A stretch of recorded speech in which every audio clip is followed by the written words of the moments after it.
பதுளை மாவட்டத்தின் தேயிலை தொழிற்சாலை உரிமையாளர்கள், தேயிலை காணி உரிமையாளர்கள் உள்ளிட்ட தேயிலை துறையுடன் தொடர்புடையவர்கள் இணைந்து ஏற்பாடு செய்த புதிய தேயிலை விழா முதியங்கன ரஜமகா விகாரையில் இடம்பெற்றது. அமைச்சர் சமந்த வித்யாரத்ன தலைமையில் இடம்பெற்ற நிகழ்வில் ரஜமகா விகாரைக்கு பொறுப்பான வணக்கத்திற்குரிய முருந்தனிய தம்மரத்ன தேரர் மத அனுஷ்டானங்களை மேற்கொண்டார். ஊவா மாகாண ஆளுநர் கபில ஜெயசேகர, பாராளுமன்ற உறுப்பினர் தினிந்து ஹென்னாயக்க, தேயிலை சபையின் தலைவர் ராஜ் ஒபேசேகர, பணிப்பாளர் நாயகம் ரொஹான் ஜெயதிலக, பிரதி தேயிலை ஆணையாளர் ஜானக விஜயஸ்ரீ உள்ளிட்டோர் இந்நிகழ்வில் இணைந்திருந்தனர்.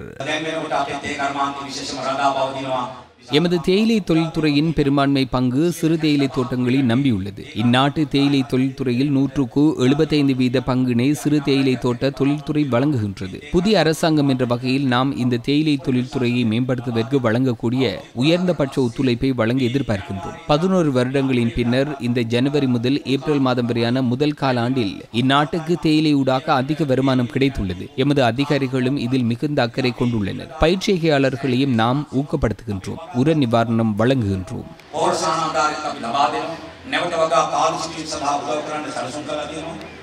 புதிய தேயிலை விழா வரலாற்று சிறப்பு வாய்ந்த கெட்டம்பே போசமிந்து விகாரைக்கு அருகில் மிக கோலாகலமாக இடம்பெற்றது. விகாராதிபதி சங்கைக்குரிய கெபெட்டியாகுட ஸ்ரீ விமல தேரர் தலைமையில் மத வழிபாடுகள் இடம்பெற்றன. தேயிலை தொழிற்சாலை உரிமையாளர்கள், தேயிலை கொழுந்து வர்த்தக அனுமதி பத்திர உரிமையாளர்கள் உள்ளிட்டோர் இதில் கலந்து கொண்டனர். இந்நாட்டின் வருடாந்த தேயிலை ஏற்றுமதி 300 மில்லியன் கிலோகிராமை அண்மித்து வருவதாக உதவி தேயிலை ஆணையாளர் சஞ்சீவ லக்ஷ்மன் இங்கு தெரிவித்தார்.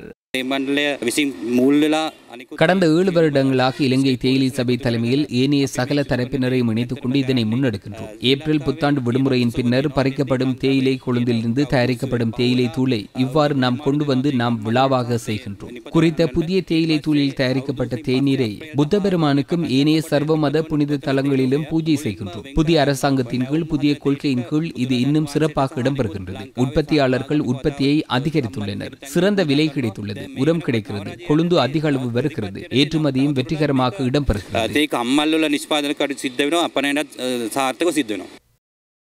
இதேவேளை தென்மாகாணத்தின் புதிய தேயிலை விழா கொட்டப்பொல வரலாற்று சிறப்புமிக்க கெட்டபர்வ ரஜமகா விகாரையில் இடம்பெற்றது. விகாராதிபதி கலாநிதி சங்கைக்குரிய கிரிந்தே ஆனந்த தேரரின் ஆலோசனையின் பேரில் மாத்தறை மாவட்ட தேயிலை தொழிற்சாலை உரிமையாளர்கள் சங்கம் இதனை ஏற்பாடு செய்திருந்தது. பாராளுமன்ற உறுப்பினர் லால் பிரேம்நாத், இலங்கை தேயிலை சபையின் பதில் பிரதி ஆணையாளர் சமந்த மதரசிங்க உள்ளிட்டோர் இதில் இணைந்திருந்தனர்.